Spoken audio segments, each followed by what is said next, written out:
cooking is therapeutic for me, and it's like an art to me.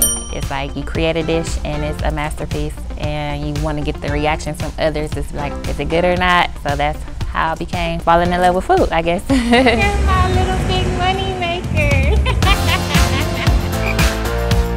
Oh my God. We specialize in hot tamales. Well, I started a couple years ago. I just did it because it's a popular little snack or dish in my city. It really took off, and now I'm here. It's pretty, I love it. I just want to hope that if I could do it, you can do it too. Anything you put your mind to, it's achievable. I worked with Chef K. He's been a lot of help.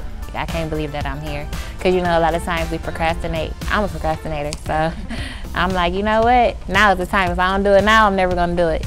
So I did it, and now I'm here, and we're gonna go from here. It's taking off.